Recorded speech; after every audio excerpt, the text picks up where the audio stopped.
Okay, welcome. Today I'm going to be talking about how you find out what your core negative patterns are. And I'm going to be sharing 3 ways of how to do that. Okay, so it's a winter's morn and a bit of snow last night, a bit of frost on the ground, and just wanted to share today about the 3 ways, there are probably many more, ways to find your core negative patterns. I just wanted to talk you through these, and why this is important is that in order for us to grow and change in life, then we need to know where we're stuck, and once we know where we're stuck, then we can work with someone, we can have something to work on. It's like, yeah, these are my core areas I need to really look at. Without knowing that, then yeah, we're like a ship gone out of harbour and we don't know the direction. We don't know, right, this is what I need to do in order to get to this port. I need to go this way.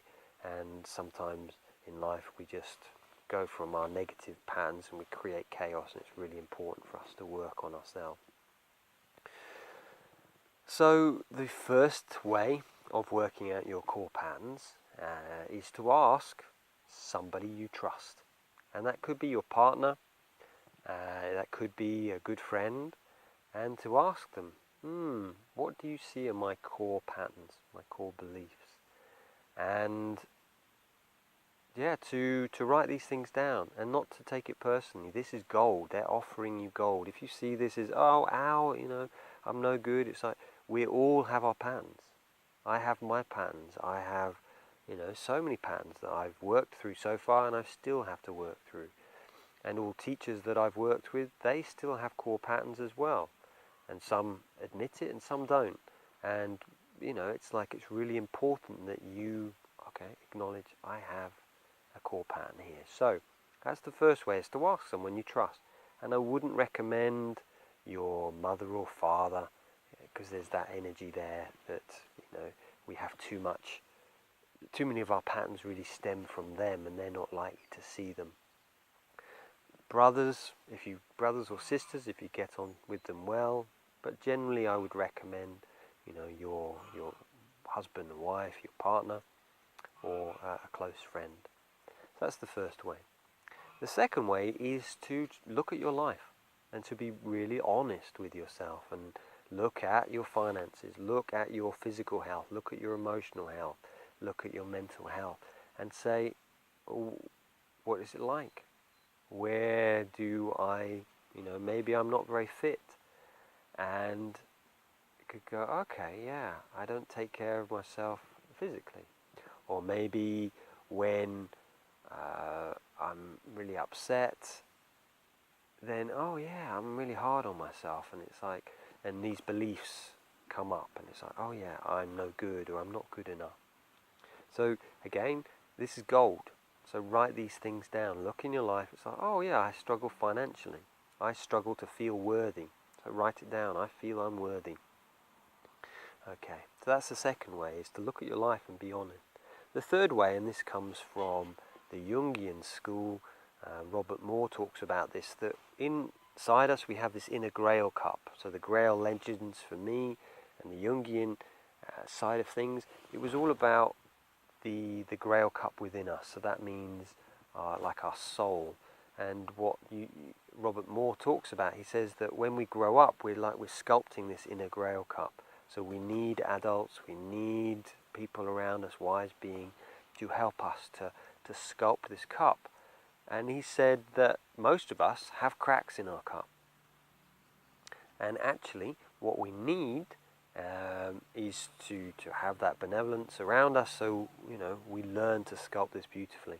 But he said most have these cracks, and when we are struggling, when life is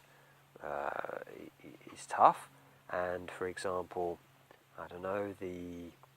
the children are not sleeping, or work's really hard, or something's kicking off, that's when you see your cracks. And again, this is your gold, to see and to write down, I struggle with anger here, or I struggle with negative self-talk. It's like this, I'm really hard on myself, and to write it down. And to therefore find out what your core beliefs are. And why this is important, again, when you know your core negative beliefs, then you can work on them. And my recommendation, once you've done this work, is to work with someone, either with a coach, with a therapist. I worked with a Jungian analyst and therapist for about 7 years, working through these things, and I'm still working. And one of the processes I found, which is very powerful, which I trained in last year, is matrix re-imprinting. That really helps to work on the unconscious level to clear through these negative beliefs. And I feel that having the support, when I've made the changes, it's either being with therapists or in communities with my wife, it's like having that support there, and a regular commitment. Doing it on our own, it is possible, but it takes so much longer to actually have a community around you, whether it's monastic or whether it's online or whether it is to have a therapist. That is where we help to change through these beliefs and these blocks. So again, the first way is to ask someone you really trust, what are my core negative patterns?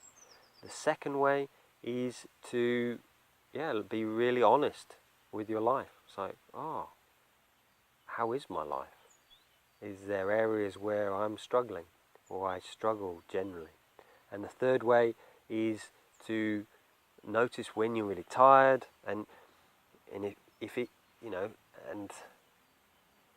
you try, for example, you don't sleep much one night, how are you the next day? That will really show you, maybe your kids stayed up all night. You'll see, I was grumpy, I was angry.